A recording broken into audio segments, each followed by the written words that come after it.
Salam, hörmətli izləyicilər. Zəhmət olmasa videonu bəyənin və səhih olan şəxslər məlumatı bilsin.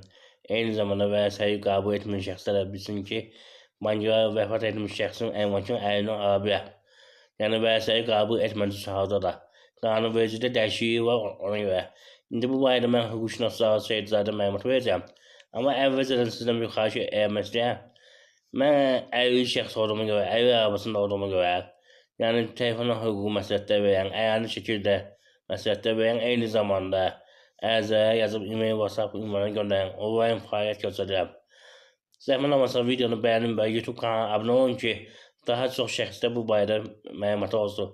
Siz bunu bəyənməklə və abunə olmaqla əlilli olan şəxsə dəstək olmuş olursunuz. Dəstəyə görə əvvəlcə təşəkkür edirəm. Yəni aktiv olaq. Mənim telefonuma hüquqi yardımcım YouTube kanalında videonun uzaqı yerində qeyd olunub. Eyni zamanda YouTube kanalı short bölməsində istənilən videonun üzərində var. Buyurub müraciət edə bilərsiniz. İstənilən mövzuna bağlı hüquqi məsləhətin verilməsi 10 manat dilində zəruri çatdır. Və yəni keçən mövzuya hörmətli icrayıcılar. Nəyə görə yəni banka mülkiyyəti əvzdən ala bilər? Qanunvericiliyə əsasən.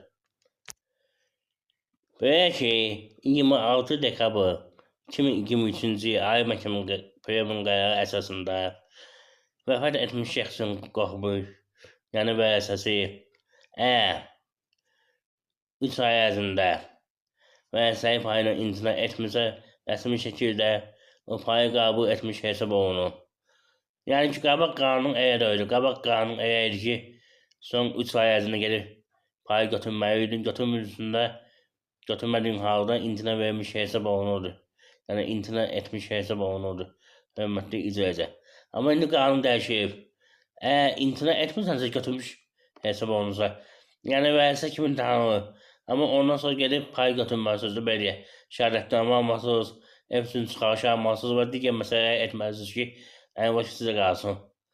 Amma köhnə qanunda dediyim kimi, əgər 6 ay ərzində gedib götürmürsünüzsə, o halda imtina etmiş hesab olunuruz və pay da başqa vərəsəyə verildi. Amma artıq indi elə deyil. Ona görə də banka gözləyir 3 ay ərzində siz imtina ərizəsi verdiniz ki, payda imtina edirəm. Əgər vermədinizsə vərəsə kimi banka sizdən iddia verəcək və sizdən həmin pul tələb edəcək vəfat etmiş şəxsin borcu. Eyni zamanda bu borcu tək bankaya yox, şirkətlər, təşkilatlara tələb edə bilər. Kiminsə borcu var. Eyni zamanda vətəndaşlar borcu varsa onlar da tələb edə bilər. Nəzərə alın. Əgər yox, siz